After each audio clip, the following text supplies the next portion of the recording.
Chapter 18, A Midnight Meeting. It was hard to overstate the shock Cassie, Oji, and Max Ernst felt when they saw their old nemesis Dr. L sitting by the campfire behind Pietro's trailer. This was the man who nearly succeeded in sucking out Benjamin Blake's brain through his nostrils, and who had later brainwashed the boy into spying on his friends. Benjamin was now being homeschooled, and thankfully it was doing very well. The man who lured Cass and Max Ernst aboard his boat, then tried to feed them to the sharks.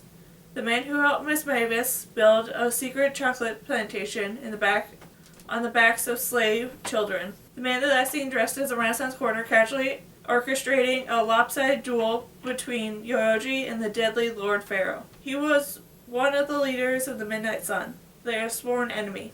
And there he was, sitting on a lawn chair next to Pietro and the other members of the Trace Society, exactly as if he were one of them. Peanuts? Dr. L offered, holding up a striped bag of the classic circus snack. They are so much better in the shell, I'd forgotten. Pietro smiled. My brother and I, we used to climb up on the trapeze and throw peanuts at the clowns, said Pietro, his Italian accent noticeably stronger and warmer than his brother's. We laughed and laughed, but then we were always too scared to climb back down. Tree the Cordy, Lucino. Dr. L chuckled. That's because the clowns were waiting to throw us into the water with the seals. The sight of these two men, one looking very much like a man in his 70s or 80s, and the other looking half his age, reminiscing together, would have been odd even if you didn't know about the intense animosity between them. Under the circumstances, it was unspeakably weird. The newcomers scanned the faces of the old Trace members for an explanation. From the looks of it, everyone else was as puzzled as they were. Mr. Wallace, the certified public accountant who was secretly a Trace Society archivist and oldest serving member, had a contorted, almost pained expression, as if he were lifting a heavy object, or was it just very constipated? Lily, the violin instructor, who happened to be the Trace Society resident physical defense expert, stared angrily in the distance, so infuriated by the presence of Dr. L that she couldn't even get herself to nod welcome to her old student, Yoyogi. Myrtle, the circus-bearded lady, and Pedro's gal Friday stood nearby, grimacing with disapproval. Owen, meanwhile, kept standing up and sitting down and standing up again, as if he were barely able to keep himself from walking over to the interloper and clobber him. Only Pietro seemed happy. He beamed like a proud parent. Gesturing to the 3 available hay bales, he said, "Take a seat, my young friends. Myrtle, can you make them some hot cocoa?"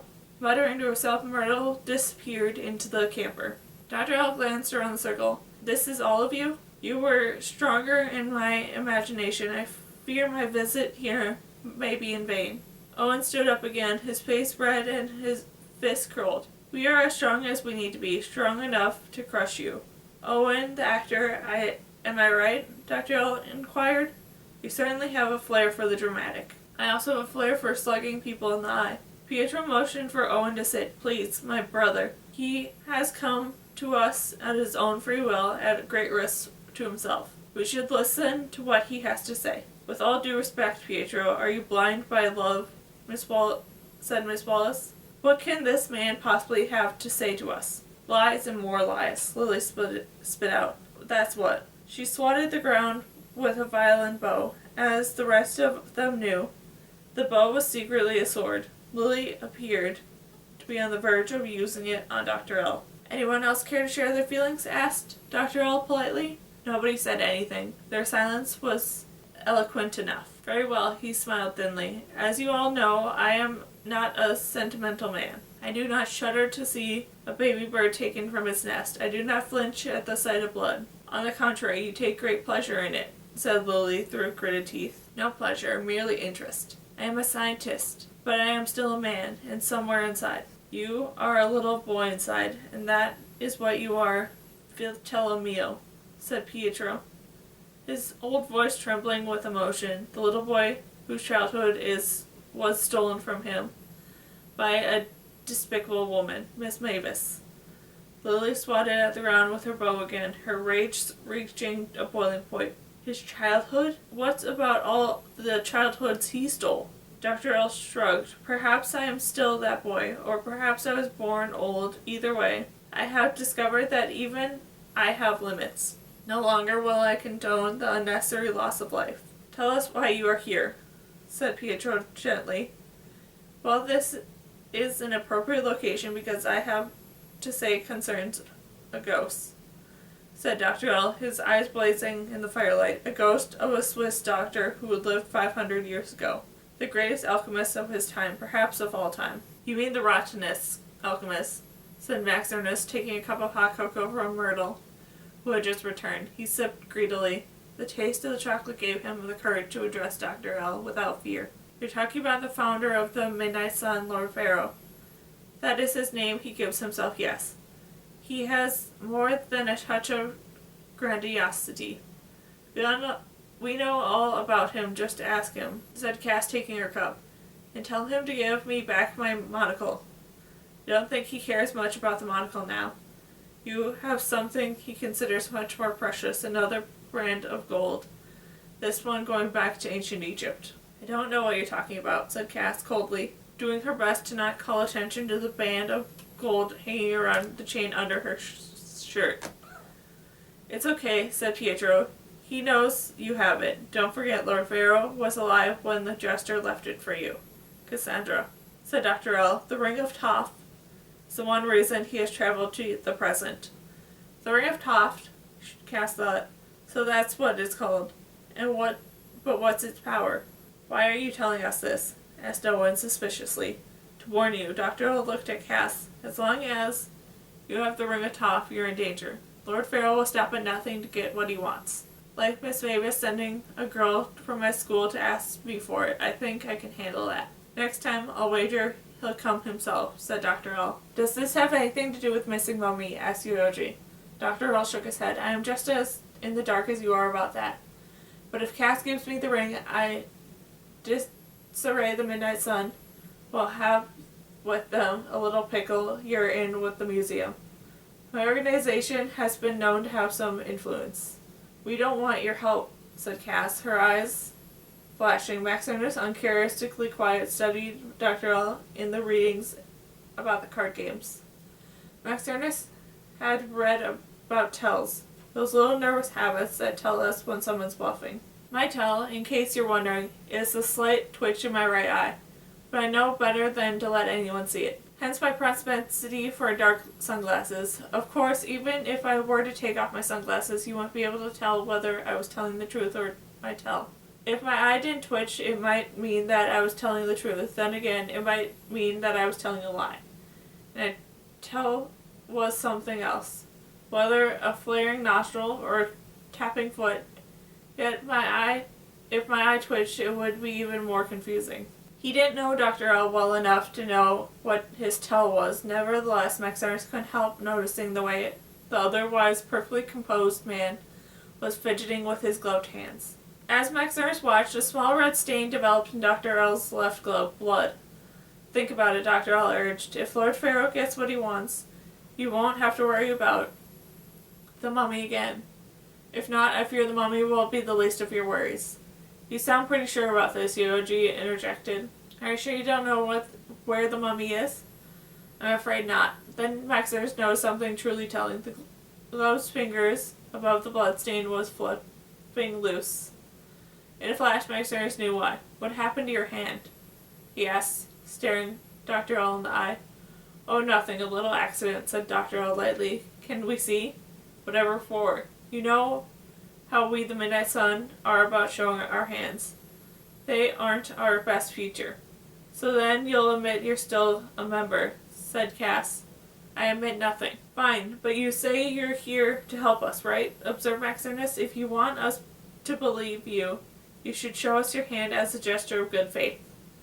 Fair enough.